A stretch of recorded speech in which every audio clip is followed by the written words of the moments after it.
La utilización de la nomenclatura de las enzimas con códigos es a través de comisiones internacionales, así como la UPAC de la Comisión de Química Orgánica, en donde se le dan nombres específicos a los sustratos, pues igual esta comisión dirigida única y exclusivamente a enzimas, pues son los que empezaron a generar un catálogo o un código en donde se fueron clasificando y nombrando a todas las enzimas que ya se fueron conociendo, ¿no? Entonces, esta Comisión de Enzimas de la Unión Internacional de Bioquímica y Biología Molecular establecieron este código en donde primero ponen las letras en mayúscula E y C, que es pues Comisión de Enzimas, ¿no? Pero en inglés, pues las ponen primero la E de enzima y luego la C de la comisión. Y después de estas letras se continúa la nomenclatura con 4 números separados por puntos. De tal manera que, pues tenemos como ejemplo a la enzima glucosa fosfotransferasa. Como les decía hace un momento en los ejemplos, la enzima que tiene que ver con todos estos aspectos del fósforo, pues se llama sinasa, quinasa o sinasa, no con Q, sino con C, y nos estamos refiriendo a lo mismo. Entonces, esta enzima lo que hace es que en la glucosa, que es su sustrato y que está fosforilada, pues la fosfotransferasa lo que va a hacer es cortar el grupo fosfato de esta glucosa y la va a transferir a otro sustrato. Entonces aquí estamos viendo el término S y luego los 4 números que mencionábamos. ¿Ok? ¿Esos números a qué corresponden? Bueno, dentro de la clasificación inicial, pues se podía clasificar por la acción o la reacción que generaba esta enzima. Entonces, tenemos 7 grupos de acuerdo a su función. El primer grupo corresponde a las enzimas oxidorreductasas. Estas enzimas van a tener la acción de oxidar o reducir a un sustrato. Ustedes saben que las acciones de reducción o u oxidación implican intercambio de electrones, transferencias de protones de un sustrato a otro. Y también saben que para que se lleve a cabo una reducción, debe de llevarse a cabo una oxidación. O sea, son reacciones inherentes una a la otra que se llevan a la par.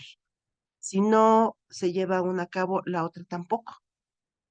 Entonces, esa es la acción de las oxidorreductasas. El segundo grupo son las transferasas y lo que hacen es transferir un grupo de un sustrato a otro sustrato. Como ejemplo, ya les mencioné hace un momento el grupo fosfato. Entonces, las fosfatasas o las sinasas, la función que tienen es la de transferir un grupo fosfato. Otro ejemplo son las aminotransferasas. Las aminotransferasas lo que hacen es transferir grupos amino, ¿ok? De un sustrato a otro. El tercer grupo de que tenemos conocimiento son las hidrolasas. Las hidrolasas van a llevar a cabo reacciones de rompimiento en presencia de agua, de tal manera que por eso se van a llamar reacciones de hidrólisis. El cuarto grupo son las liasas. Las liasas son enzimas que van a formar enlaces y que están, a cargo de la unión, ¿verdad? O de adición de grupos a dobles enlaces o formación de dobles enlaces. ¿Cómo? cuando se elimina un grupo. Por ejemplo, en un sustrato se elimina un grupo OH y entonces vamos a pensar en un enlace carbono-carbono. Y en ese enlace carbono-carbono está también involucrado la unión a un OH. Cuando eliminamos el OH, pues entonces nos quedan libres enlaces entre el carbono-carbono.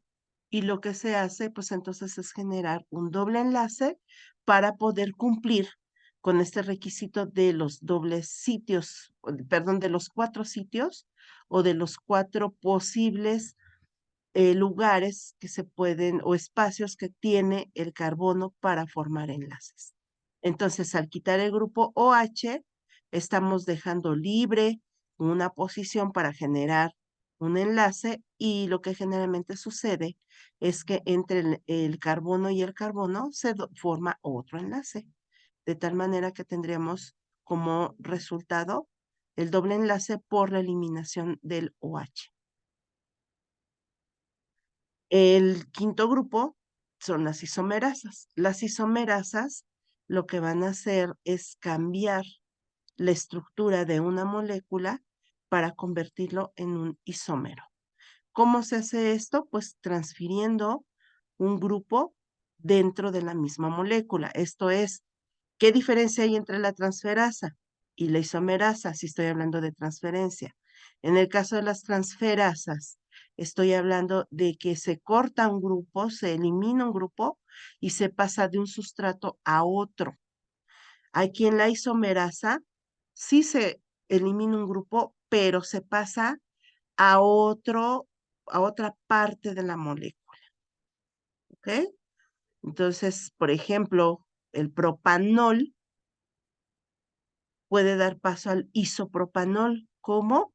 Pues cambiando un radical, que en este caso es un metilo, a una posición diferente del propanol y se forma el isopropanol. Entonces eso es lo que hace la isomerasa. El sexto grupo, las ligasas. Las ligasas lo que van a generar es uniones entre sustratos o entre átomos. Por ejemplo, formar enlaces carbono-carbono, carbono-azufre, carbono-oxígeno, carbono-nitrógeno entre diferentes moléculas, de tal manera que puedo unir, por ejemplo, el ATP a una molécula como es la adenina, por ejemplo, para formar adenina trifosfato. ¿Y eso quién lo puede, gracias a qué enzima? Pues gracias a una ligasa. Los grupos fosfatos son unidos a esa molécula de adenina, ¿ok? Y no solamente carbono-carbono, decíamos carbono-azufre, carbono-oxígeno o carbono-nitrógeno. Y tienen que ver, pues muchas veces, con la molécula, el rompimiento del ATP. ¿Por qué? El ATP es una molécula altamente energética. Las ligasas necesitan energía para poder realizar estos nuevos enlaces.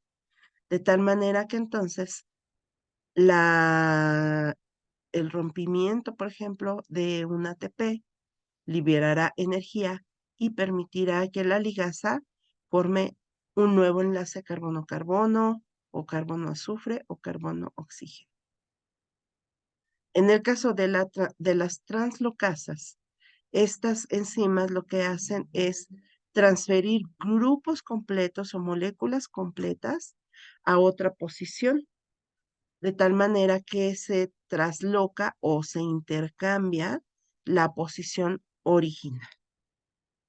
Bien, entonces, pues estos grupos que inicialmente se generaron para clasificar a las enzimas son la base para esta clasificación internacional de las que les platicaba. Entonces, Por ejemplo, para tener este tipo de nomenclatura, ya mencionábamos, se pone S y luego 2. 2 me está indicando que es una transferasa. El 7 me está indicando que lo que hace es transferir un grupo fosfato.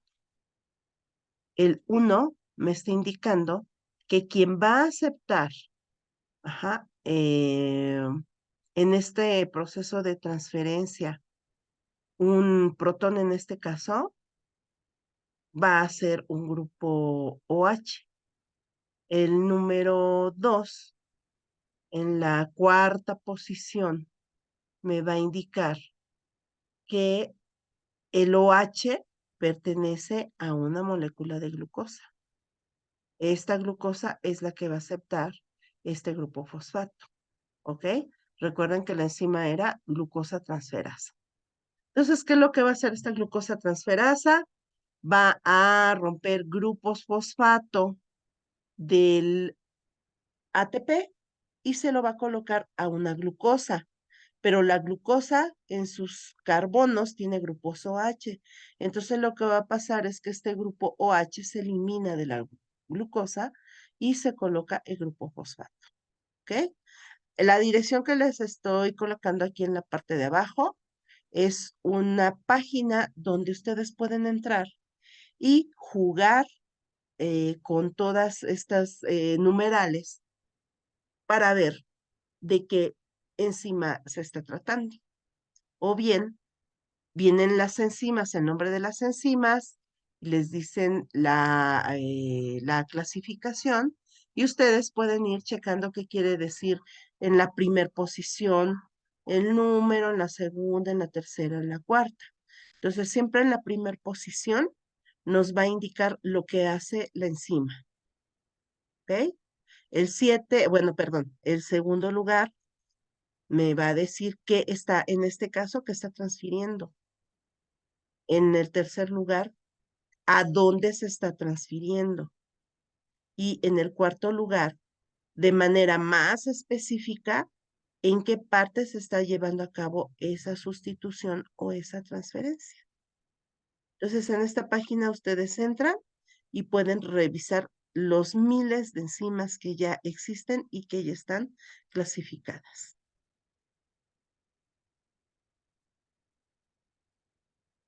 ¿Dudas hasta ahorita, muchachos?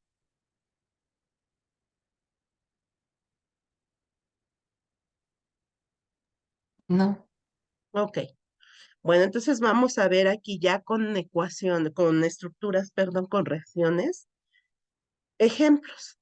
Entonces vemos al grupo de las oxidorreductasas. Las oxidorreductasas, pues ya dijimos, llevan a cabo reacciones de oxidorreducción, pero dentro de estas reacciones de oxidorreducción va a depender de los sustratos que estén involucrados, que tengan, digamos, una subdivisión o una subclasificación.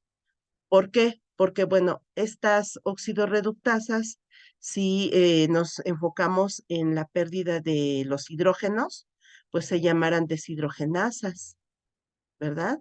Pero también las puedo llamar oxidasas. Pero si tiene que ver con el peróxido de hidrógeno, pues se llamarán peroxidasas. Si lo que está involucrado es un oxígeno que se va a añadir a la molécula, pues estaremos hablando de oxigenasas. Si tiene que ver grupos OH, entonces son hidroxilasas. O bien, si me voy definitivamente a su acción fundamental, pues también las puedo denominar como reductasas. Entonces, ustedes en la literatura, pues van a encontrar que para una oxidorreductasa la van a llamar deshidrogenasa o la van a llamar oxigenasa. Y eso no implica que esté fuera del grupo de las oxidorreductasas. Todas ellas pueden ser oxidorreductasas. Ejemplo, esta es una reacción que forma parte del ciclo de Krebs, en donde el succinato se convierte en fumarato. Si se fijan en las estructuras, aquí no tengo dobles enlaces, son enlaces sencillos, carbono-carbono, y el producto de esta reacción, pues implica la aparición de un doble enlace. ¿Cómo se lleva a cabo o por qué se genera este doble enlace? Pongan atención en los círculos rosas. Aquí el carbono, como es un enlace sencillo, solamente, pues entonces está unido a dos hidrógenos. En el mismo caso el carbono de abajo. Pero una vez llevada a cabo la reacción, se perdió un hidrógeno de cada carbono. Esto lo que hace es que entonces se va a generar un doble enlace, porque está perdiendo un elemento con el cual formaba otro enlace. En este caso era un enlace carbono-hidrógeno, pero al perderse ese hidrógeno, entonces tendremos el enlace doble carbono-carbono. Ahora, para que se lleve a cabo esta reacción de manera completa, tenemos que saber qué pasa con esos protones o esos hidrógenos que se están perdiendo, que se están eliminando de la molécula. Entonces, necesitamos un sustrato alternativo, bueno, no alternativo, más bien un sustrato adicional a nuestra reacción principal, que son los que van a ser los aceptores de este hidrógeno. Entonces, la molécula que va a tener ese papel es FAD. FAD es una molécula oxidorreductora. Por lo tanto, entonces va a entrar FAD a la reacción principal y va a aceptar esos protones liberados al medio, de tal manera que entonces este FAD entra oxidado y termina reducido. Esto es, se está llevando a cabo una reacción de reducción, pero para que se lleve a cabo esta reacción de reducción, tiene que llevarse a cabo esta reacción de oxidación, que es el succinato se oxida y pasa a fumarato. La enzima, el nombre del sustrato, succinato, la acción que lleva a cabo, deshidrogenar, succinato deshidrogenasa. Así fue nombrada inicialmente, porque si ustedes ven, de acuerdo a esto, pues también podría haber sido, si estoy oxidando este sustrato, pues entonces podría haber puesto succinato oxidasa, ¿ok? Podría haber sido succinato oxidasa. ¿Por qué? Porque está oxidando a este producto. Pero en el momento en el que descubrieron a esta enzima y vieron esta reacción que está generando, decidieron llamarla succinato deshidrogenasa. Y así se le quedó. Y a pesar de que tenemos ya esta nomenclatura científica, realmente pues ha permeado mucho la nomenclatura pues común, porque es muy sencilla, es mucho más sencilla de aprenderse y pues sigue encontrándose en los libros. Donde sí ya es exigencia utilizarla, es si ustedes publican un libro, si publican un artículo, pues siempre están comprometidos o estarán comprometidos a poner el nombre científico y después poderla denominar con su nombre común y en la continuidad del texto nombrarla así. Pero siempre primero tendrán que poner el nombre científico. Otro ejemplo, chicos. Otra reacción que también tiene que ver o está, se lleva a cabo en el ciclo de Krebs. El hemalato que se convierte en oxalacetato. Nuevamente vemos que la molécula pierde protones y aquí el doble enlace que se va a generar ya no es el doble enlace carbono-carbono, sino que el doble enlace va a ser carbono-oxígeno. ¿Por qué? Porque pues aquí teníamos un grupo, un hidroxilo, pero este hidroxilo cuando se deshidrogenó o cuando pierde el protón, pues entonces el oxígeno pues se queda sin un enlace y para recuperar o para equilibrar esta situación, pues forma el doble enlace, pero con el carbono. Y lo tenemos aquí entonces. Este compuesto se oxidó y necesitamos a alguien que se reduzca, alguien que capture esos protones. ¿Quién va a ser? El NAD en este caso. NAD, que también es una molécula oxidorreductora, tendrá que entrar en estado oxidado para reducirse en la reacción acoplada. Esto se llama reacción acoplada. Entonces, este NAD en la reacción acoplada se va a reducir. Entonces, NAD se reduce, el malato se oxida para formar oxalacetato. Y pues es otro ejemplo muy representativo de este grupo de las oxidorreductasas. Mencionábamos a la peroxidasa. ¿Ah? Entonces, NAD reducido más peróxido de hidrógeno, que mencionábamos hace un momento, a través de la enzima, va a oxidar a NAD y quien se reduce es el peróxido formando agua. De esta manera, pues se lleva a cabo esta reacción o de oxidorreducción, en donde están involucradas las enzimas oxidorreductasas.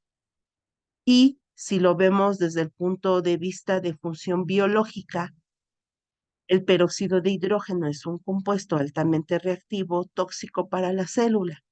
Entonces, el cuerpo tiene la necesidad de metabolizarlo, eliminarlo y volverlo un agente inocuo. ¿Y qué agente más inocuo que el agua? Entonces, pues tiene una función importante a nivel biológico, el que esta enzima, esta peroxidasa, está involucrada en esta reacción. Otro ejemplo, la catalasa, que también vimos que es una oxidorreductasa, va a actuar directamente sobre peróxidos de hidrógeno, nada más, y lo que va a hacer, pues igual, en este caso, reducir este peróxido, formar dos moléculas de agua y generar el desprendimiento de oxígeno. Si ustedes han tenido la experiencia de que se cortaran y llegara su mamá y le dijera, ay, hay que ponerle agua oxigenada, pues habrán tenido ya la experiencia de que se forman burbujitas en cuanto les ponen el agua oxigenada. Ese burbujeo es la presencia de este oxígeno que se está generando.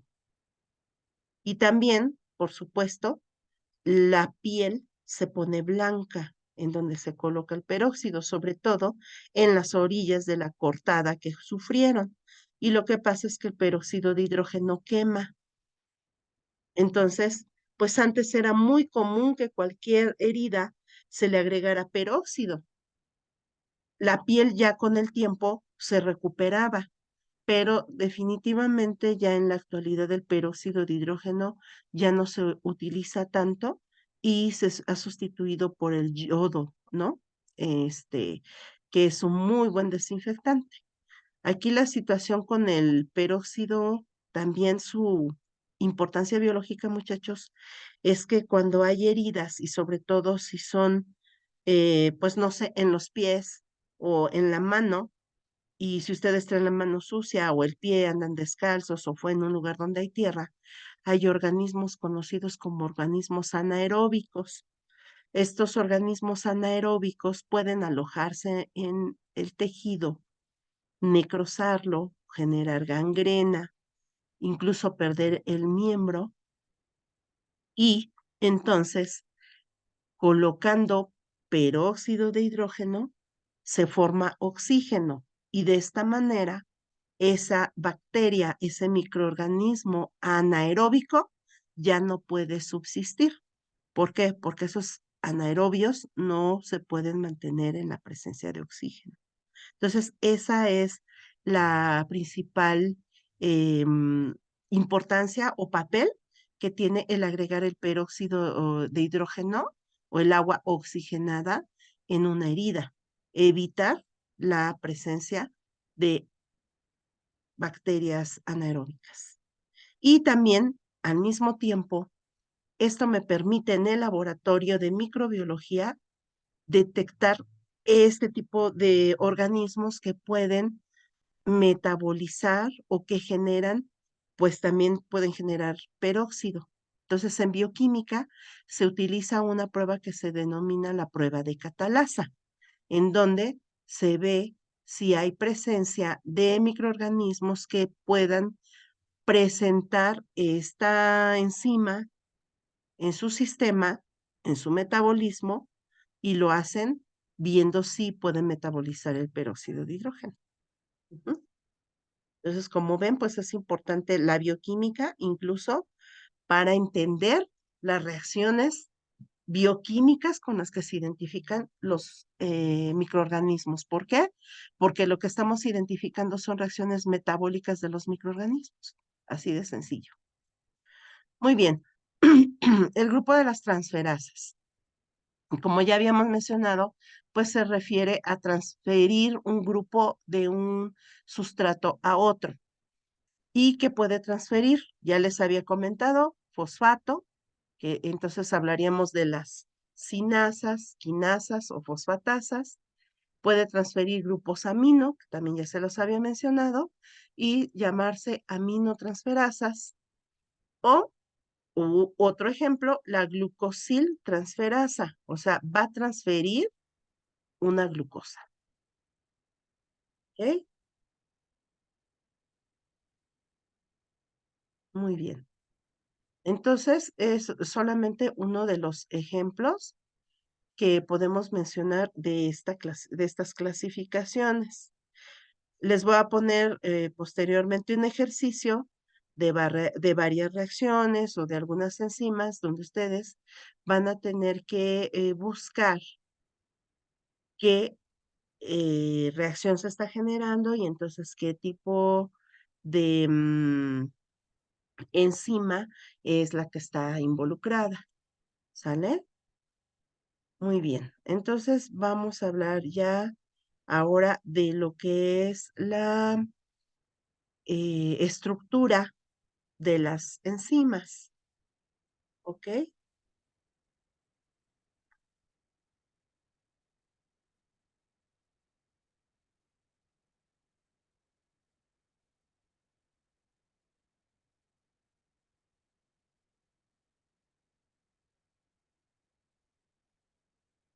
Ok, entonces les voy a compartir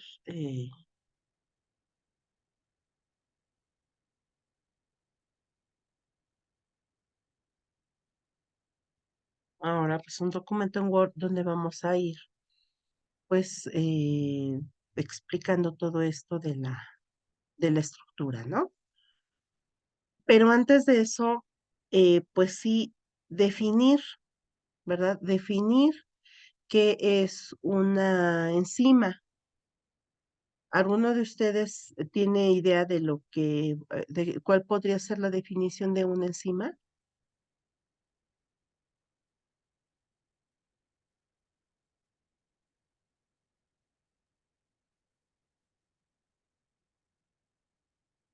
Es una proteína que hace que las reacciones sean más rápidas. Ok. ¿Y a qué se le llama, qué nombre recibe una molécula que tiene la capacidad de hacer las reacciones más rápidas o de facilitarlas? Catalizador. Catalizador. Muy bien, muy bien. Muchas gracias, chicos. Exactamente. Una enzima es un catalizador, pero bueno, pues como está en nuestras células, pues entonces lo vamos a llamar catalizador biológico, ¿ok? Un catalizador biológico que pues va a ser de origen proteico, ¿ok? Entonces, una enzima es una proteína de alto peso molecular con acción catalítica.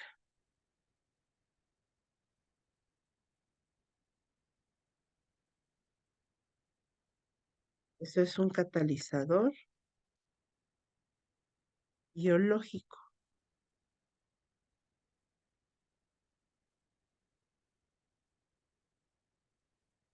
Ahora, ¿qué hace que un catalizador pueda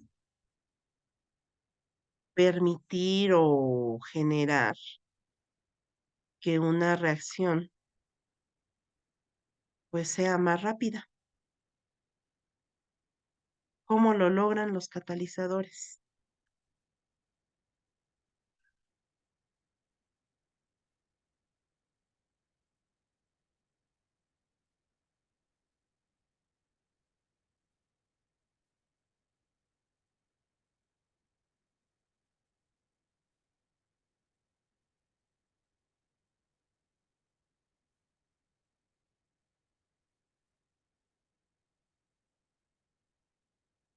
¿Cómo logran los catalizadores hacer que una reacción se lleve a cabo de manera más rápida?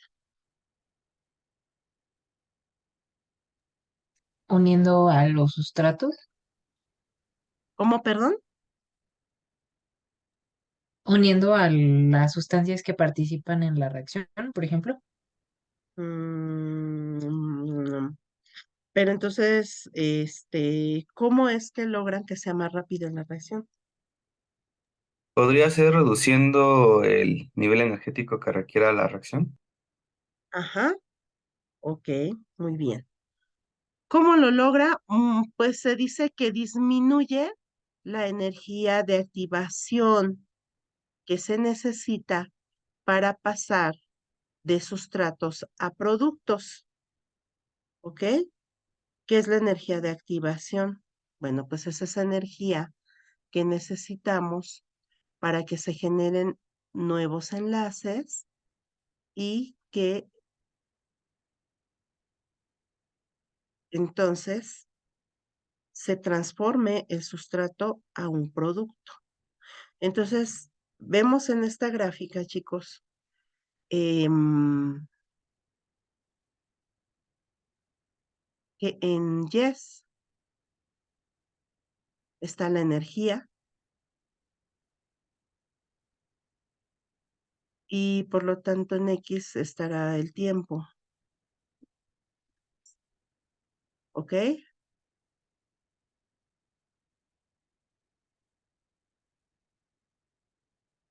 Entonces, bueno, en toda reacción necesitamos que haya perdón, sustratos y productos. Entonces ustedes recordarán que en su química general, pues les decían que tenían al sustrato A más el sustrato B y que este daba paso al producto C, ¿ok? Entonces A más B me da C. De tal manera que si nosotros graficamos este proceso, pues vamos a ver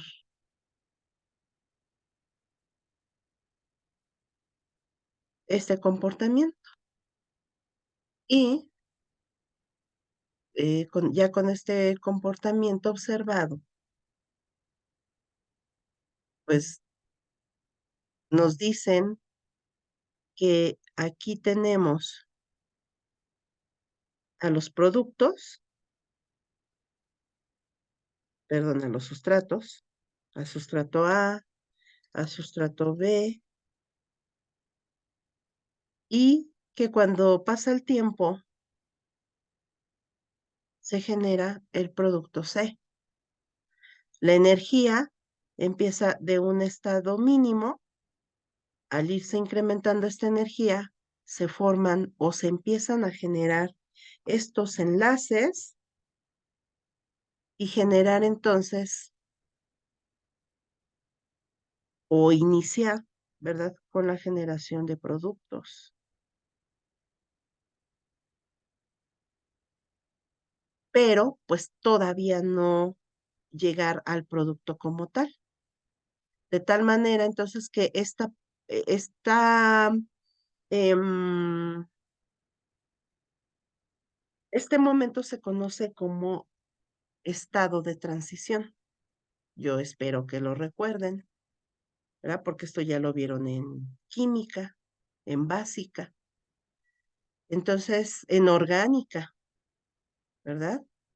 Un estado de transición quiere decir que aquí no tengo ni sustratos ni productos, sino que tengo pues ese paso, decíamos, de cómo se va transformando o se van transformando los sustratos a los productos. En este estado de transición o esta molécula de transición es muy inestable.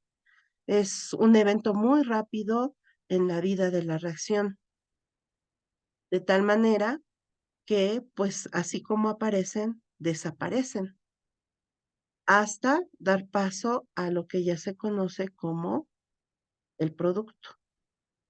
Entonces, en este estado de transición o estos productos de transición son inestables y simplemente es el estado máximo de energía en donde una reacción va a necesitar de esta energía para poder llevar a cabo la generación del producto.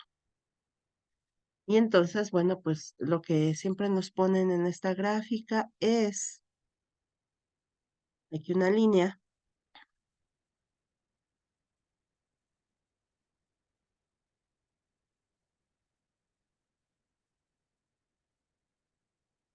que va del estado máximo energético al mínimo energético.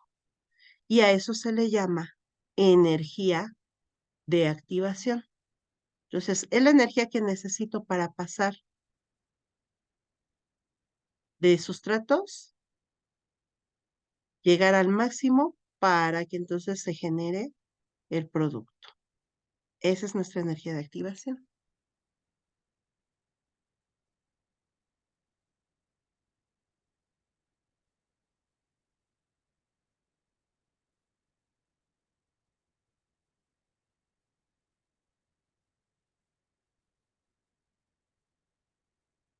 Entonces, ¿qué es lo que hace un catalizador? Disminuir esa energía de activación.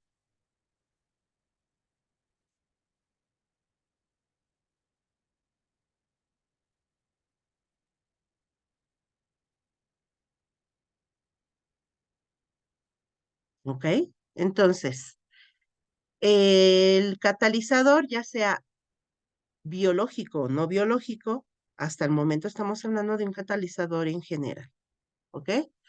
Un catalizador biológico o no biológico, pues lo que va a hacer es reducir esa energía de activación, la va a hacer más corta. O sea, las necesidades energéticas. La voy a poner en otro color y un poquito desfasada para que se pueda ver.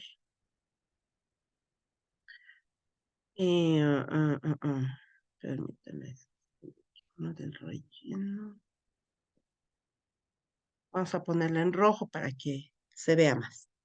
Esta energía de activación entonces va a ser más pequeña.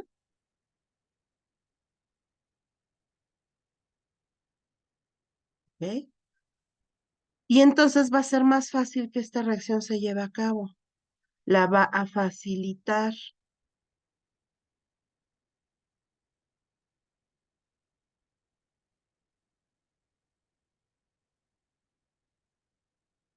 Entonces, igual, partimos de sustratos, llega a la energía de activación requerida y forma los productos.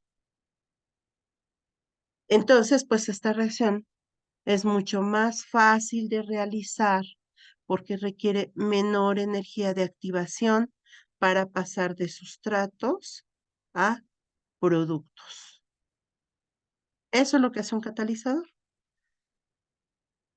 ¿Cuál será la diferencia entonces de hablar de un catalizador biológico y uno, pues, inorgánico?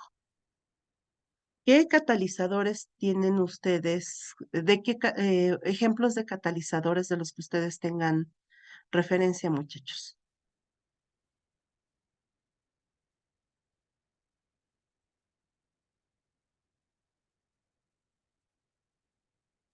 Pues puede ser la milasa, ¿no? Que es lo que veíamos en la práctica de la saliva.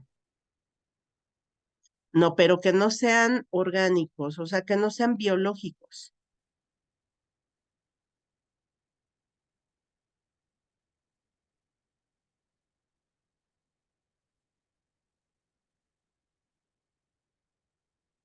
O sea, en química general, en básica, les tuvieron que haber hablado de catalizadores.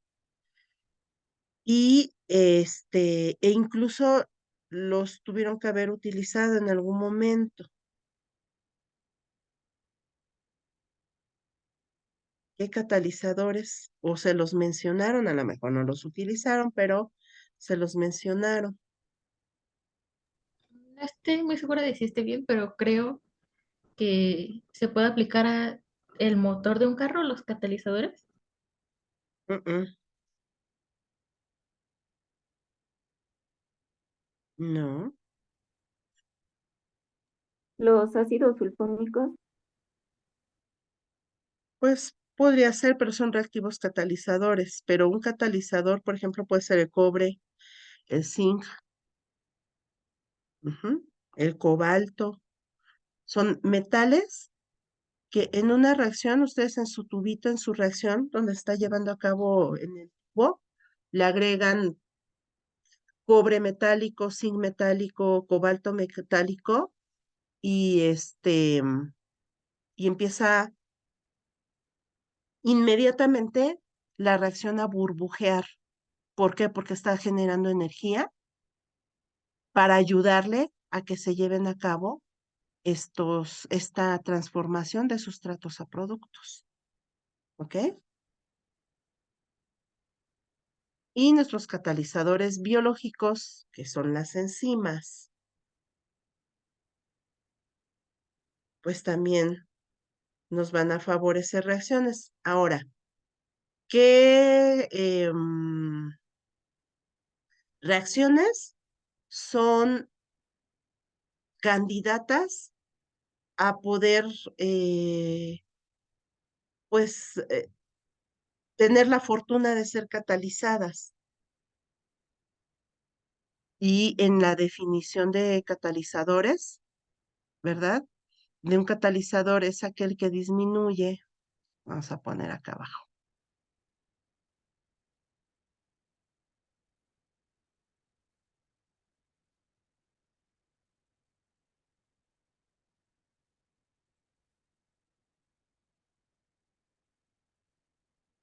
disminuye la energía de activación. Ya vimos que es energía de activación, ya vimos a qué nos estamos refiriendo con disminuye, ujú, pero tiene ciertos requisitos. Disminuye la energía de activación de una reacción, facilitándola y se lleva en menos tiempo, o se realiza en menor tiempo. Otra característica es que solo reacciones termodinámicamente posibles. ¿Ok? O sea, van a fungir como catalizador solamente en reacciones que se llevan a cabo. Reacciones que no se pueden realizar o son imposibles de llevar a cabo, pues la enzima, por muy milagrosa que sea, no lo va a poder realizar. ¿Ok? No la va a llevar a cabo porque son imposibles de realizar debido a su termodinámica.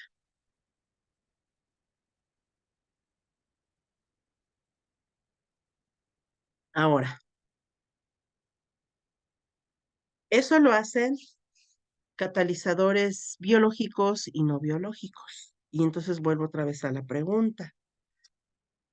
¿Cuál será la diferencia entre el catalizador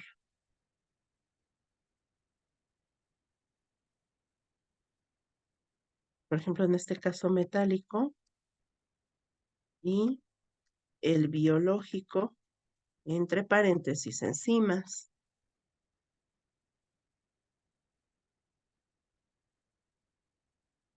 Bueno, pues primero, obviamente, obvio, muy obvio, pues la naturaleza química de la molécula, ¿no?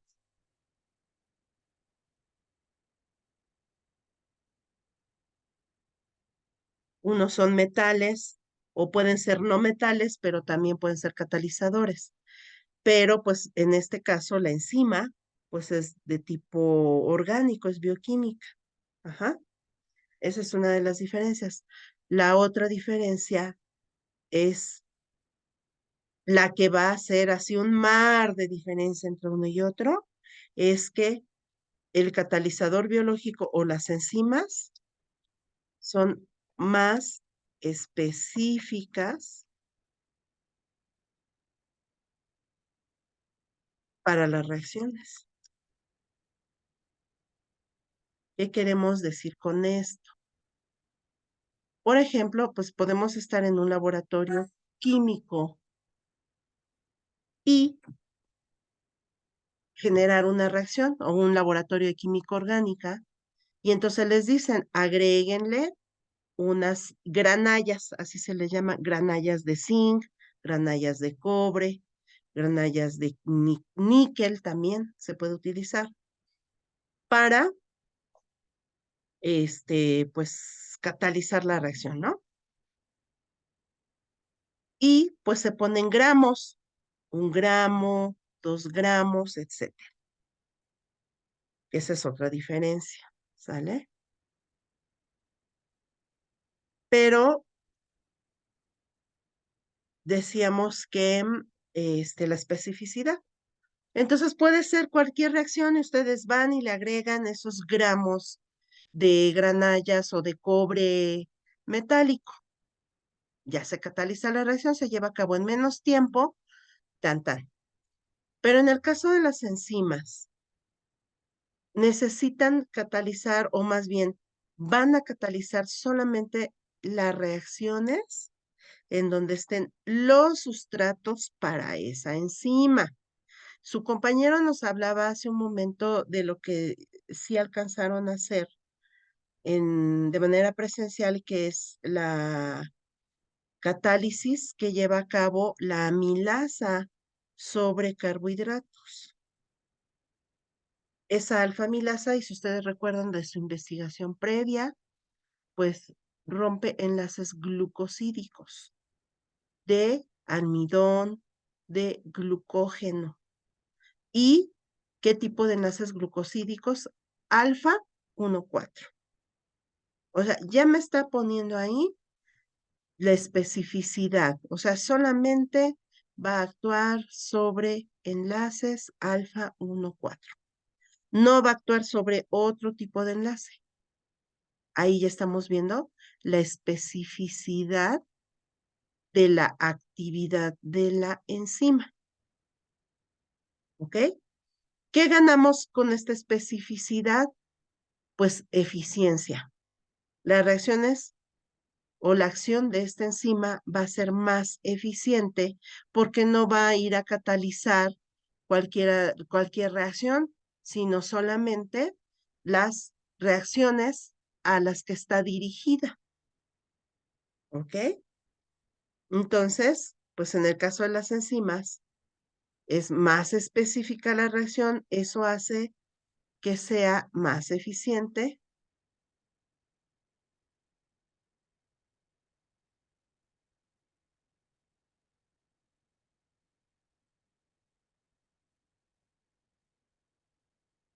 Y por otro lado, también hace que la cantidad utilizada sea menor. Es tan específica, tan eficiente, que no requiero agregar 1 gramo, 2 gramos de la enzima, sino que vamos a estar hablando de miligramos, microgramos, ¿ok? O sea, cantidades súper pequeñas. Si hablamos de concentraciones, podemos hablar de milimolar o molar o micromolar. O sea, imagínense de las cantidades que estamos hablando. O sea, son muy pequeñitas. ¿Por qué? Pues porque es muy eficiente, entonces pues no requiere de gran cantidad para poder llevar a cabo su acción. Ujú. Entonces, pues eso es lo que va a generar esa gran diferencia entre estos catalizadores, ¿verdad? Que usamos en el laboratorio, en un laboratorio de química general, en un laboratorio de orgánica, a lo que se genera en las reacciones bioquímicas, donde la enzima pues ya viene en las muestras, en el compuesto orgánico. ¿Alguna duda?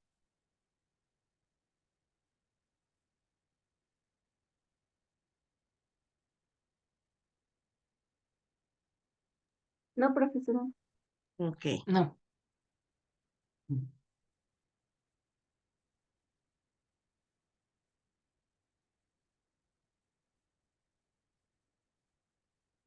Vamos a ver el ejemplo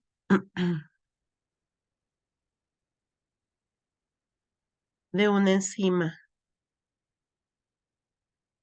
o de la reacción de una enzima.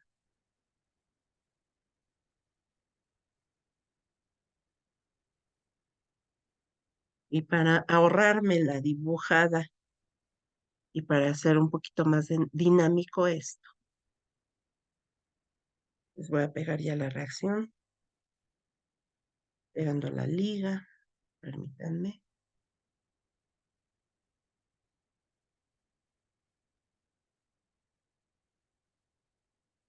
Aquí está la reacción. ¿Ah? Entonces, esta es la reacción de la polifeniloxidasa o PFO. Ujú. Por cierto, es una oxidorreductasa. Esta enzima es la responsable de la reacción de oscurecimiento en alimentos como plátano, manzana, durazno, chabacano, aguacate, en donde se lleva a cabo la oxidación de sustratos y el color lo da la generación de polímeros derivados de melaninas, que dan estos colores café oscuro, colores marrones que percibimos en este plátano cuando le quitamos la cáscara, en el aguacate cuando le quitamos la cáscara, en la manzana cuando se parte, ¿ok? Entonces, esta enzima va a tener como sustrato, ¿ok? Vamos a poner ejemplo, polifeniloxidasa o polifenoloxidasa, PFO. ¿Mm? Vamos a ponerlo igual, vamos a homogeneizar para no confundirlos. Polifenoloxidasa. Entonces, los sustratos son los fenoles. Ya vamos a poner sustrato, fenoles. ¿Ok? ¿Qué es un fenol? Pues ustedes ya lo conocen. Este es un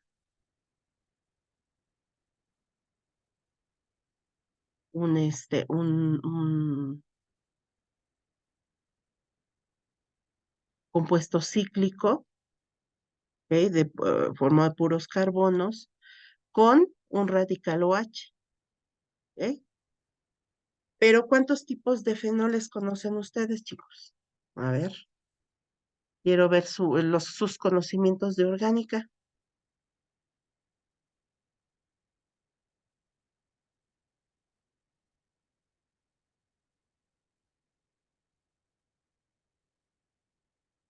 ¿Qué tipos de fenoles podemos tener? No, o sea, no el nombre de un grupo fenol, sino qué tipo de fenoles podemos tener. Flavonoles. Con respecto a su característica, su estructura química.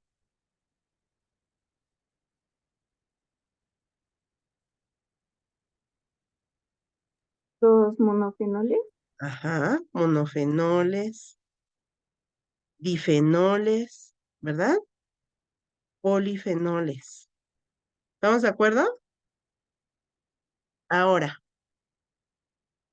si estamos hablando, por ejemplo, de los difenoles, y de acuerdo a la posición del grupo OH, ¿cuáles tenemos?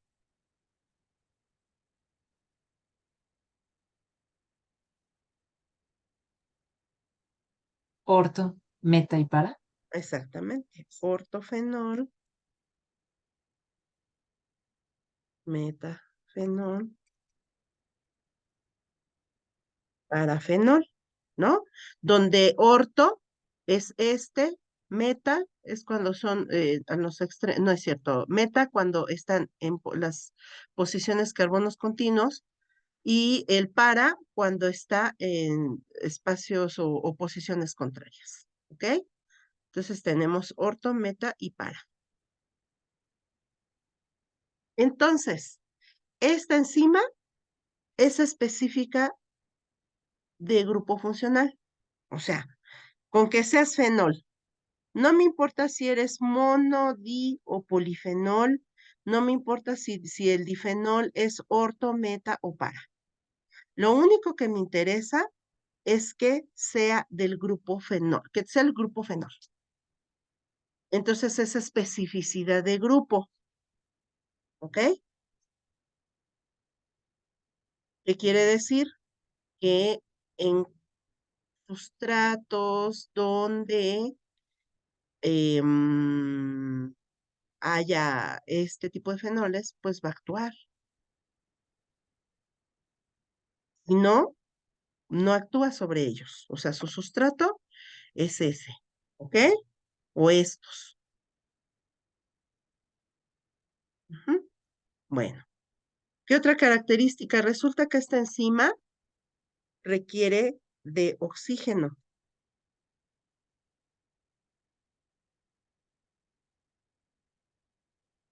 Entonces, dentro del grupo de las oxidorreductasas, podríamos decir que es una oxigenasa, porque necesita el oxígeno para poder llevar a cabo su reacción. ¿Sí? Ya van capiscando un poquito más esto de los grupos y sus clasificaciones. Entonces necesita oxígeno. Por eso es que el plátano, mientras tenga su cáscara, no se oscurece. Obviamente, solamente cuando empieza a madurar mucho este alimento, se oscurece, al igual que la manzana, al igual que el aguacate. ¿Por qué? Porque las enzimas están activas, muchachos, pero conforme este alimento va madurando, ajá, se van generando, estas enzimas se empiezan a activar, ajá, y empiezan a trabajar, de tal manera que empiezan a llevar a cabo este proceso de oxidación, solo que muy lento.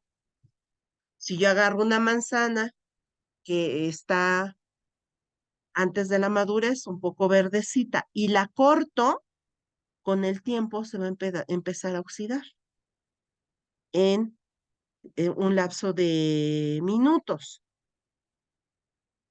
Pero si esa manzana dejo que madure y luego pase de esa maduración, pues se va a empezar a poner desde la cáscara, vamos a ver ya esa coloración.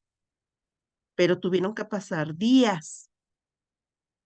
Entonces, si bien la enzima y el sustrato está presente en el alimento, y está actuando sobre él, como necesita oxígeno, pero el alimento tiene cáscara, pues está protegido del oxígeno.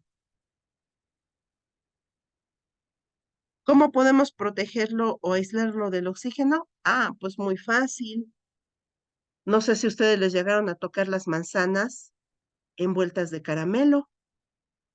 Es una forma de proteger un alimento.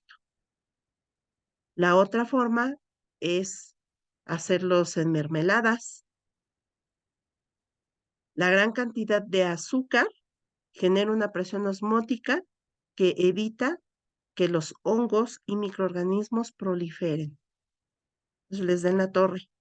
Hay tanta presión osmótica que si se empiezan a formar, truena su pared celular del hongo o de la bacteria y ya no la deja que crezca. Ujú. Otro, pues el producto alimenticio le quito el oxígeno al alto vacío. Lo que hicieron con el guacamole, porque antes el guacamole pues no lo comercializaban por el oscurecimiento, pero pues hubo alguien con brillantes ideas que con algo muy sencillo, como quitar el oxígeno, o sea, sencillo no en el proceso, sino pues muy lógico, ¿no? A ver, si necesita oxígeno, pues quítaselo. Pero pues que no se les había ocurrido hasta que alguien llegó y dijo, ay, oye, pues si ya hacemos productos al alto vacío, porque estarán de acuerdo que tiene añísimos que los productos se podían empacar al alto vacío. Hay infinidad de ejemplos de productos que venden y que estaban al alto vacío, pero no se les había ocurrido con el guacamole. O sea, en sí la idea como tal es muy sencilla. Ya en la práctica, pues obviamente se tienen que estandarizar muchas cosas, que no se pierda el color, el olor, el sabor, cuánto tiempo va a durar, si al quitarle el oxígeno no estamos afectando otra cosa, etcétera, etcétera, etcétera, ¿no? Pero bueno, la idea como tal, pues era muy sencilla, hasta que a alguien por fin se le ocurrió y pues ya pueden enlatar guacamole, tan así que en Estados Unidos es la euforia, ¿vale? Entonces, esta enzima requiere de oxígeno. Ujú. Y tiene o requiere de una molécula, que es el cobre. Ajá. Para poder trabajar de manera eficiente. O sea, la enzima sí trabaja, pero necesita del oxígeno y del cobre para trabajar al 100%. Ujú. Y no solamente el cobre, sino otros metales, otros metales. ¿Con qué cortamos la manzana? Pues con un cuchillito que es de un metal, ¿no? Entonces, pues cuando cortamos, aparte de exponerlo al oxígeno, estamos poniéndolo en contacto con un metal, de lo que está conformado el cuchillo. De tal manera que pues todavía le estoy dando más eh, oportunidad de que esta enzima actúe. Ajá. Bueno, ¿qué hace? Pues el sustrato que es el fenol y que es incoloro, esta enzima lo va a hidroxilar primero. Esto es, le va a agregar un hidroxilo, o bueno, un grupo hidroxilo. ¿Ok? Entonces, si tenía un monofenol, pues se va a convertir en un difenol. Si era un difenol, pues me va a formar polifenoles. ¿Ok? En este caso, pues está el ortodifenol, pero también se puede generar el meta y el parafenol. O sea, cualquiera de los tres se puede generar. Ahora, una vez que se genera esta hidroxilación, que es el paso número 1, el siguiente paso es la oxidación. Aquí ya voy a requerir oxígeno.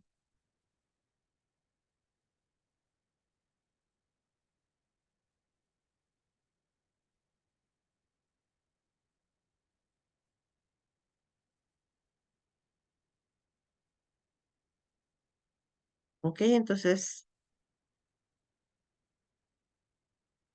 esta molécula de oxígeno debe de estar presente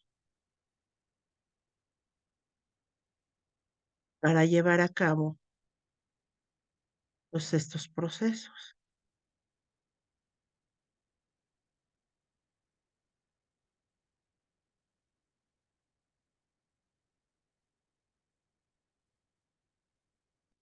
¿No?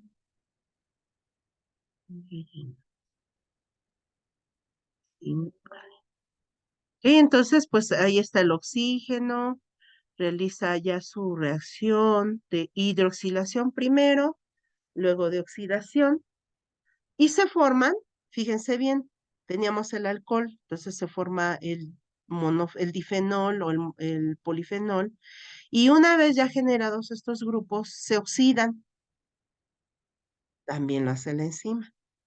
Se oxidan y me forman quinonas. En este caso, en el ejemplo, son ortoquinonas. Y ya generan un color. Las quinonas son parduzcas.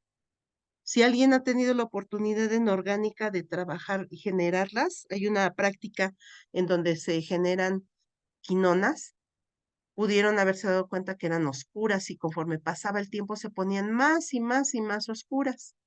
Ajá. Hasta este momento vamos a hablar de que la reacción es de tipo enzimático. Hasta acá. ¿Ok? El siguiente paso y el último de la reacción ya no es realizado por la enzima, sino que ya es realizado por consecuencia de reacciones químicas.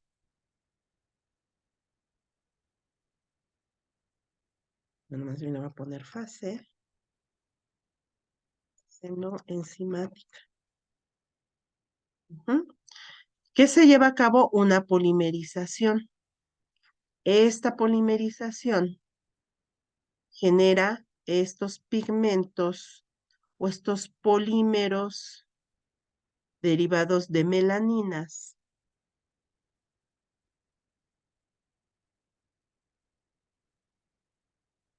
¿Eh?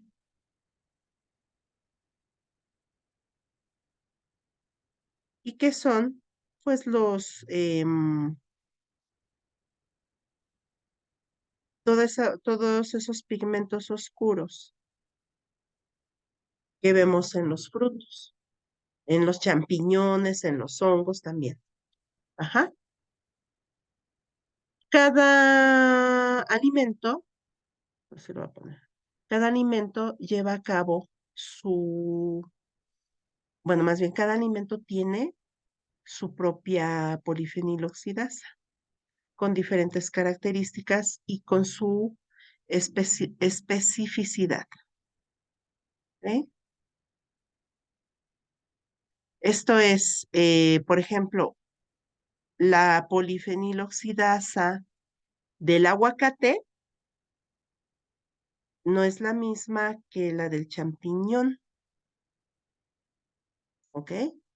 La del durazno no es la misma que la de la manzana. La del mango no es la misma que todas las demás. Ajá. Entonces, es específica de grupo funcional, pero dentro de de esos grupos funcionales, pues tenemos diferentes sustratos. ¿Mm? ¿Alguna duda, muchachos? Este ejemplo fue para demostrarles lo de la especificidad y pues la hace más eficiente. Esta enzima no va a andar buscando o reaccionando con otros sustratos porque pues su reacción es específica de grupo funcional. Hay enzimas que son mucho más específicas.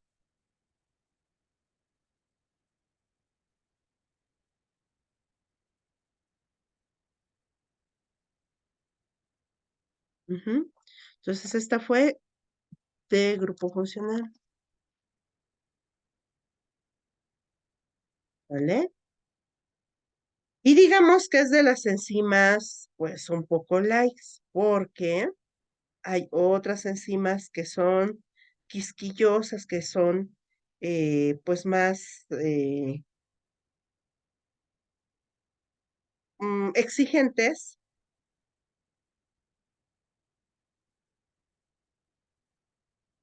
más payasitas, ¿verdad? Y pues entonces podemos tener especificidad, por ejemplo, de tipo de reacción, ¿no? O sea, vas a llevar a cabo solamente reacciones de adición, por ejemplo.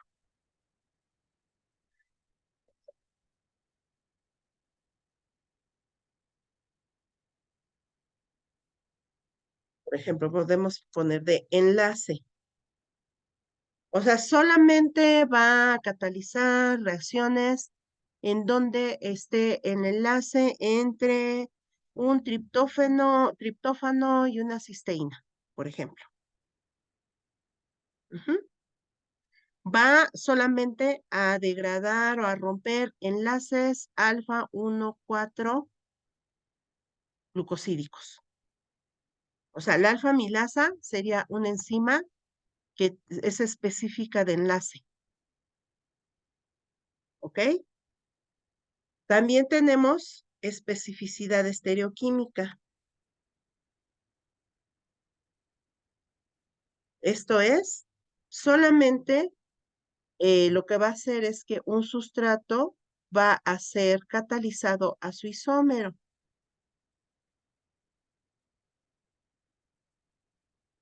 ¿Sale?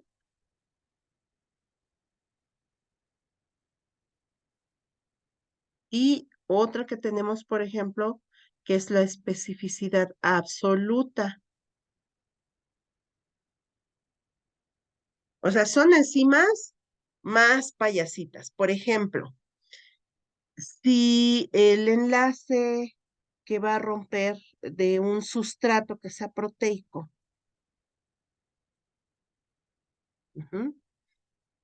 entonces voy a poner aquí el sustrato, que es un de característica biológica.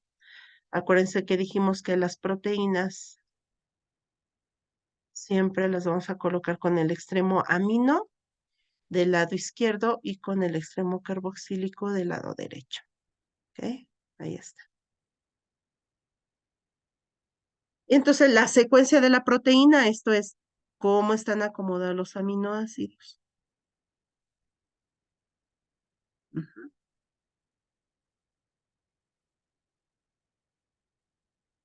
Y pues en estos aminoácidos, pues tienen una posición, ¿no? Aminoácido 1, 2, 3, 4, bla, bla, bla, hasta el 399, vamos a pensar. Entonces hay enzimas que su especificidad es absoluta porque va solamente a actuar sobre aminoácidos, ciertos aminoácidos y que estén en cierta posición. Por ejemplo, vamos a pensar que esté la posición 5 y la posición 6 y que aquí sea una cisteína y que aquí sea una prolina. Así de sangrón y payasa. O sea, no va a cortar en ningún otro espacio más que el enlace que va a haber entre el aminoácido 5 y el aminoácido 6. Y si esos aminoácidos son cisteína y prolina, ¿qué probabilidad va a haber de encontrar un péptido con estas características? Pues muy baja, ¿no? Muy, muy baja. Entonces, pues esa es un ejemplo. Otro ejemplo, glucosa 6-fosfato. Para pasar de glucosa 6-fosfato.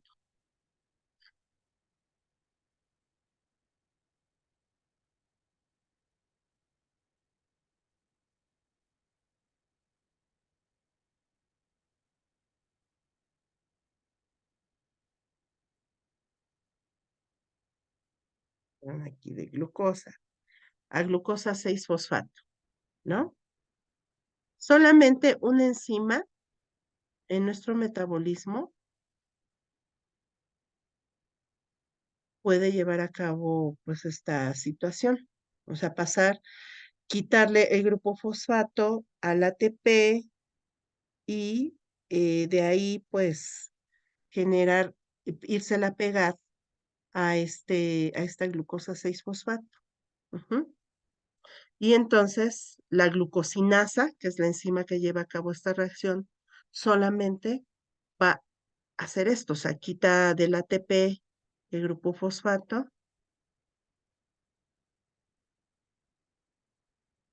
Pues aquí en la reacción acoplada sale ADP, que ya le quito ese grupo fosfato, y entonces el grupo fosfato que se liberó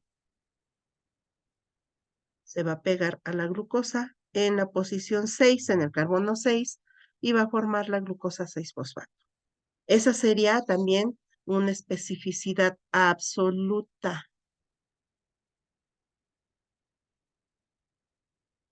¿Ok? Entonces, pues dentro de las especificidades, esta es la más alta.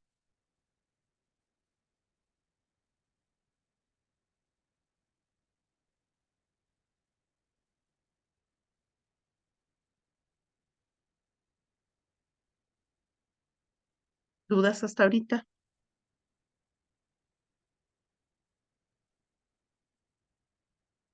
No. Ok, bueno. Entonces vamos a ver cómo está conformada una proteína. Órale. Entonces, pues voy a hacer el dibujo de mi proteína, que ya dijimos que es terciaria o cuaternaria. Por ejemplo, ahí está una alfa hélice. Luego aquí está beta tira plegada. ¿Ok?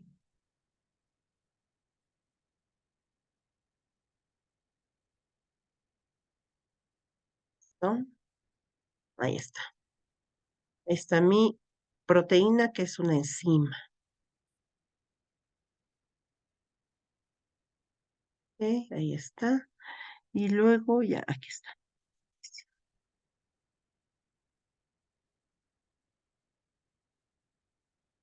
¿Eh? Bueno, ahí está mi enzima. Esta enzima, entonces, resulta que, pues, ya saben ustedes, ¿no?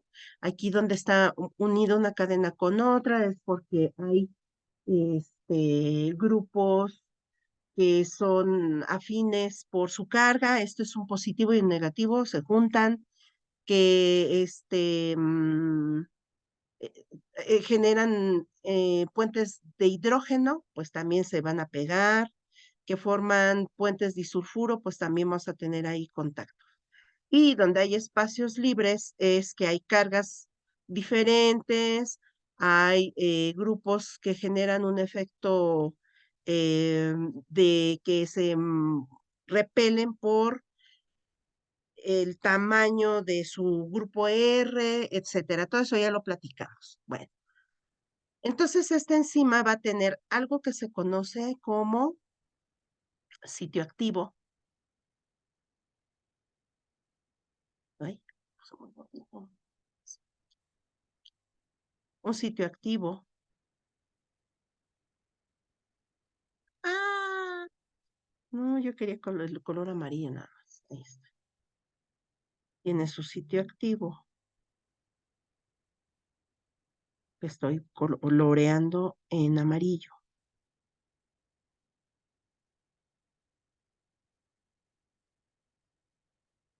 ¿Y qué es el sitio activo de una enzima?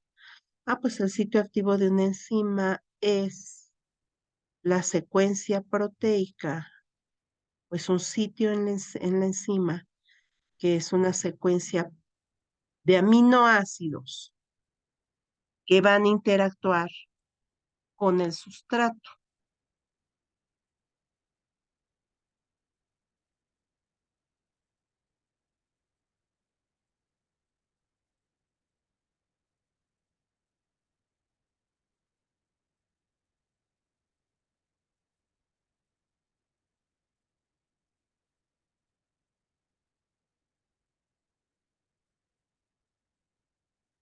¿Ok? Entonces ese es el sitio activo.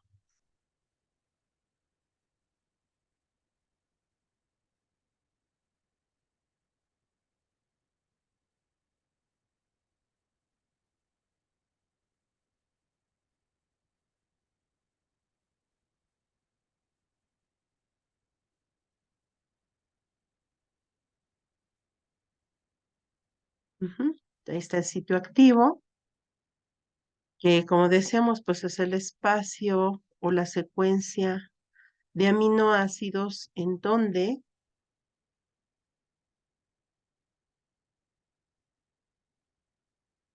se va a unir el sustrato. Ahí está el sitio activo. Ujú. Va a tener otro sitio que se va a llamar ah, ah, ah, sitio de inhibición.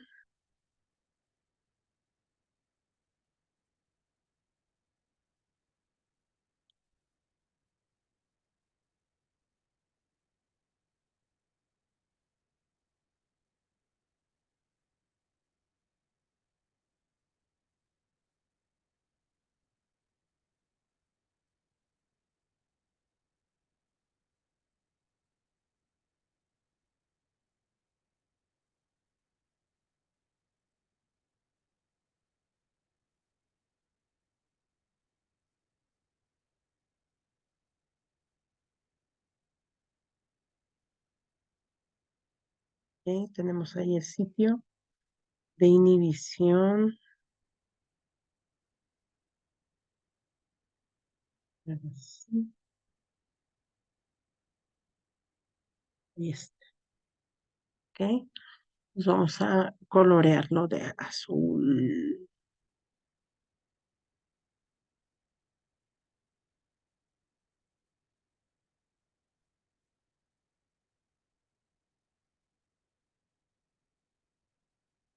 ¿Y qué es el sitio de inhibición? El sitio de inhibición es el, el espacio que hay en la enzima para que se una un inhibidor y también es una secuencia proteica.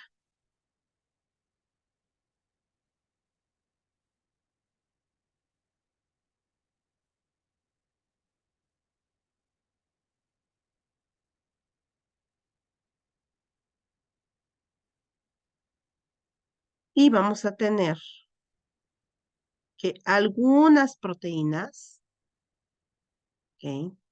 No todas,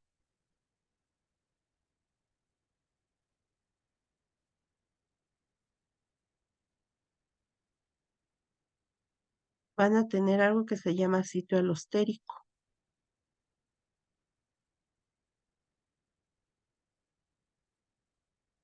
Vuelvo a repetir, no todas las enzimas, solamente algunas. Más adelante vamos a decir cuáles.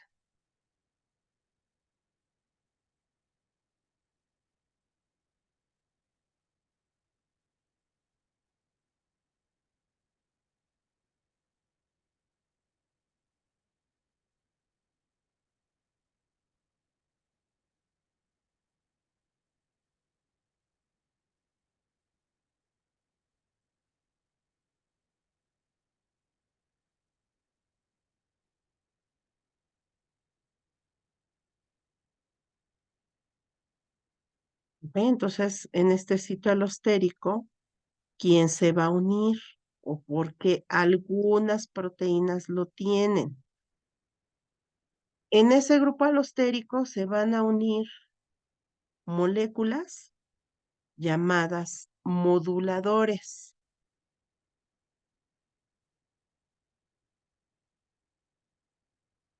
¿Ok? Un modulador va a ser una molécula que se va a unir a estas enzimas que presenten ese sitio alostérico y que van a modular la actividad enzimática, esto es la función de la enzima. ¿Qué quiere decir? Que va a disminuir su actividad o aumentarla. Ojo, no es lo mismo que inhibirla. Inhibirla es que no actúe. Modularla es que actúe más o que actúe menos. ¿Vale?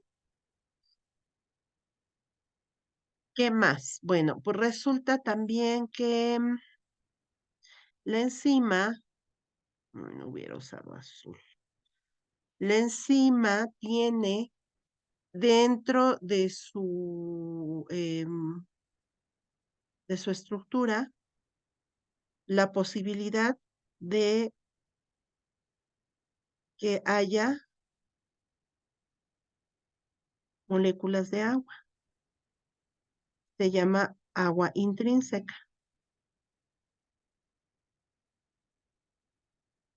Les voy a cambiar el color de aquí de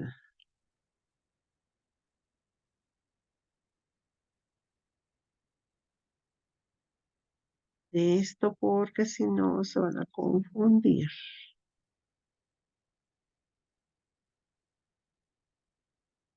Verde,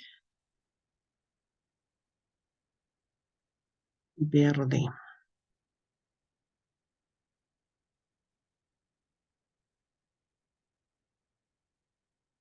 Y ahora sí. Ok, entonces va a haber agua intrínseca formando puentes de hidrógeno. Por eso es que pues las proteínas o bueno, estas enzimas pueden actuar de manera favorable en el agua, en soluciones acuosas. ¿Ok?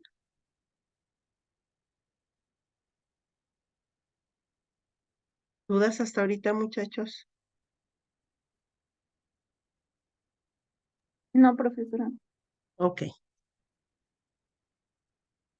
Bueno, entonces, estas, digamos, son como la anatomía, ¿verdad? Si queremos verlo así, de las enzimas. Entonces, cuando esta enzima está conformada solamente de aminoácidos, muchachos, así como la que les estoy dibujando ahorita, se dice que esta enzima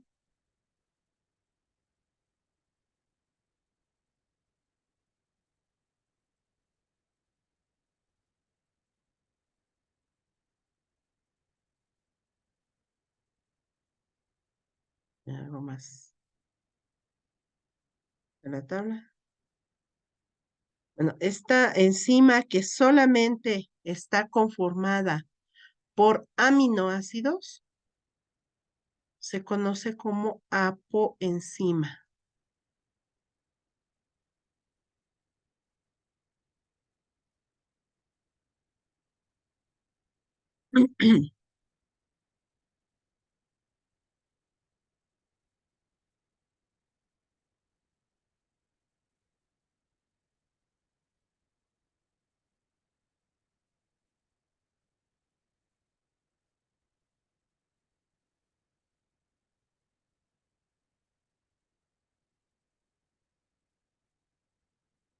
Entonces, cuando una enzima está conformada solamente de aminoácidos, es una apoenzima. Y te van a decir, ¿cómo?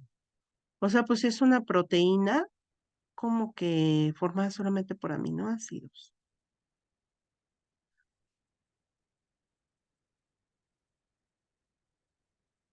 Resulta que, si ustedes se acuerdan,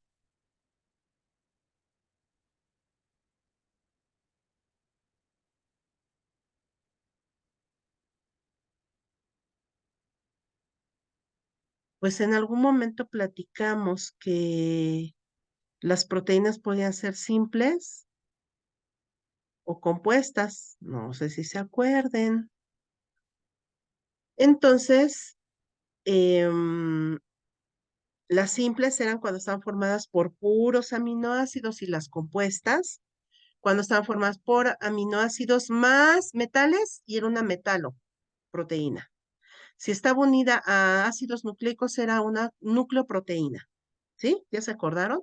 Bueno, pues resulta que la enzima, si es una proteína simple, o sea, es una proteína formada solamente por aminoácidos, entonces, pues se denominará como apoenzima.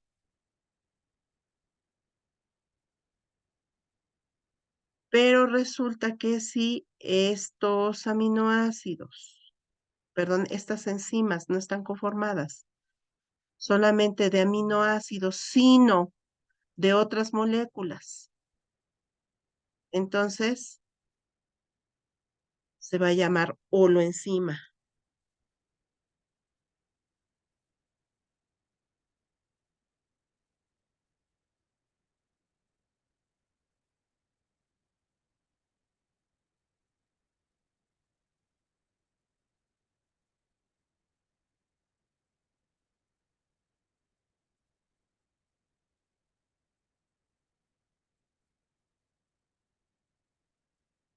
Y esta apoenzima, que es una enzima formada solamente de aminoácidos, está unida a un cofactor, se le llama holoenzima.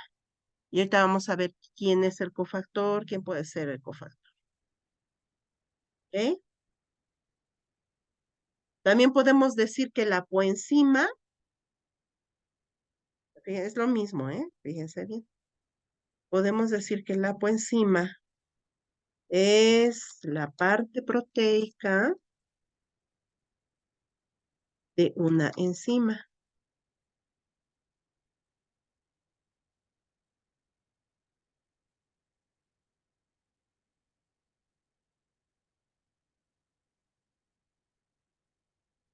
¿Sale? ¿Vamos bien hasta ahí?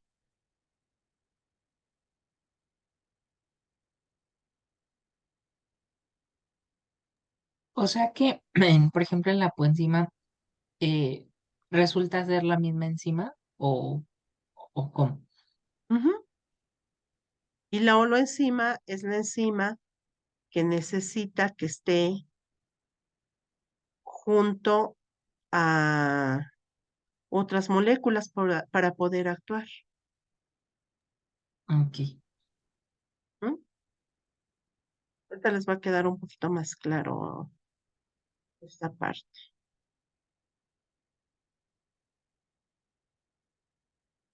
Ay, quedó muy oscura, pero bueno. Ahí está. Entonces, así como está este dibujo, esta sería una poenzima. Es una enzima que está formada por puros aminoácidos. ¿Ok? Una holoenzima es que esta poenzima necesita estar unida a un cofactor o a una enzima.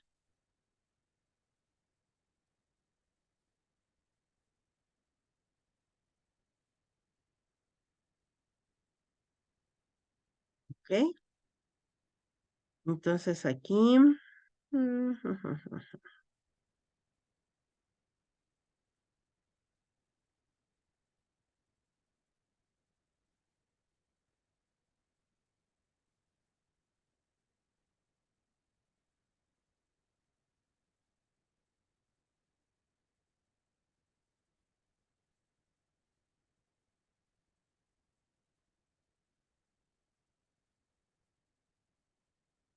Vamos a ver qué es un cofactor o qué es una coenzima.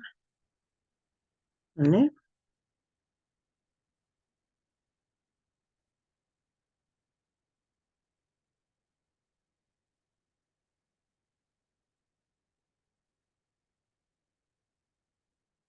Ok.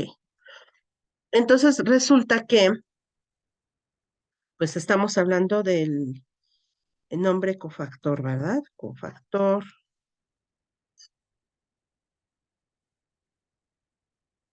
y coenzima.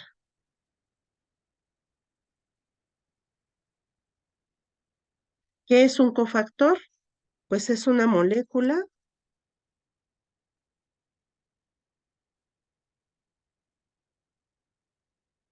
que se une, sí, vamos a poner así, que se une a la enzima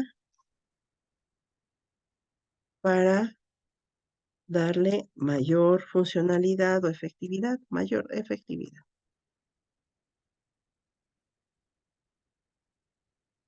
Catalítica. Ojo, fíjense entonces, no quiere decir que la apoenzima no trabaje, sí te puede trabajar, pero cuando hay enzimas que se unen a cofactores o a coenzimas, van a trabajar mejor, ¿ok?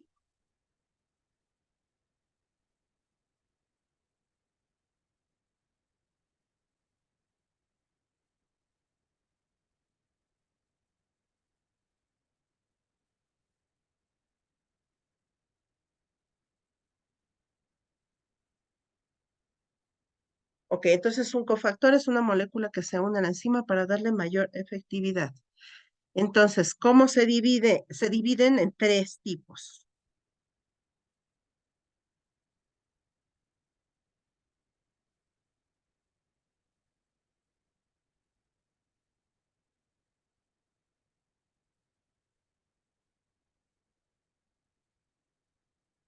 ¿Mm?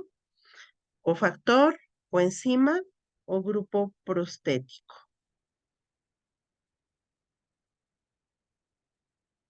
El grupo prostético se va a definir como aquella molécula que forma parte de la estructura de la enzima.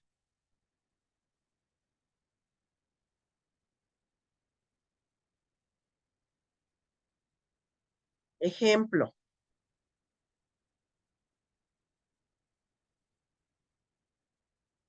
el grupo fosfato. El grupo fosfato forma parte de la estructura propia de la enzima.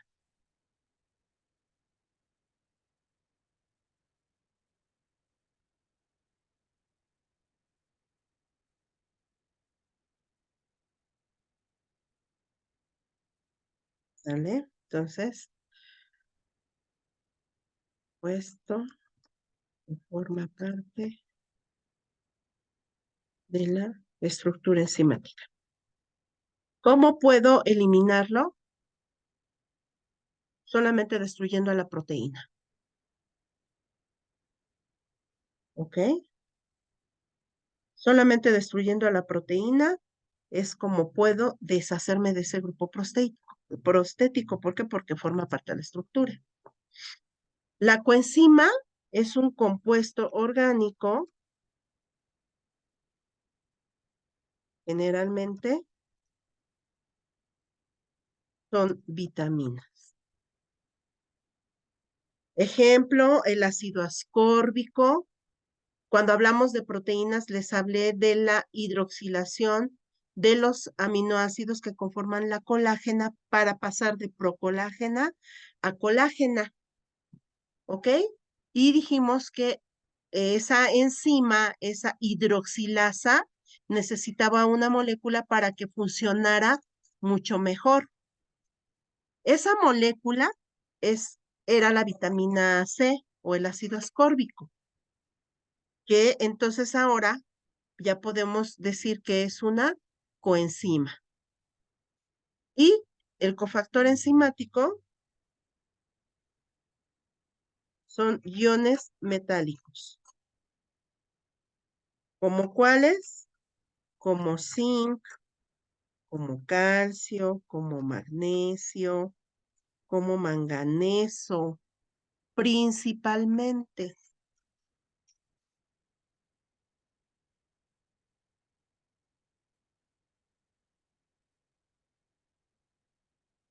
¿Ok? Ahora, yo sé que ahí algo les está brincando, ¿verdad? ¿Qué es ese algo que les está brincando? Pues maestra, es que primero nos dijo que el cofactor es una molécula que se une en la enzima para darle mayor efectividad catalítica, pero luego me está diciendo que el cofactor es un ion metálico. Bueno, sí, es algo confuso, pero bueno, pues así está digamos, la clasificación como pues como la generaron, ¿no? O sea, cofactor Cuando yo hablo de moléculas que tienen que unirse a las enzimas para que sean más eficientes, entonces digo, ay, es que la enzima necesita cofactores para trabajar de manera más eficiente. Pero cuando ya quiero decir o definir de qué naturaleza es ese cofactor, entonces ahí ya me vuelvo más específica. Y si el cofactor, perdón, si la molécula que se tiene que unir a la enzima para que sea más efectiva es un metal, se llamará cofactor. Si es un compuesto metálico como las vitaminas, entonces será una coenzima. Y si lo que se une o lo que contiene o lo que está unido a la enzima forma parte de su propia estructura y solamente rompiendo la enzima se puede eliminar, entonces estaremos hablando de un grupo prostético. ¿Qué quiere decir esto? Que tanto el cofactor como la coenzima pueden eliminarse fácilmente,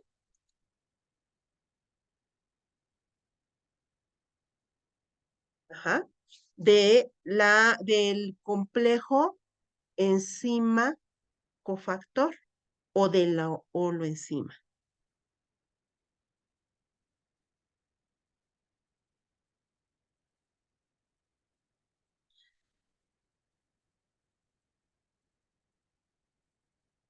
¿Ok?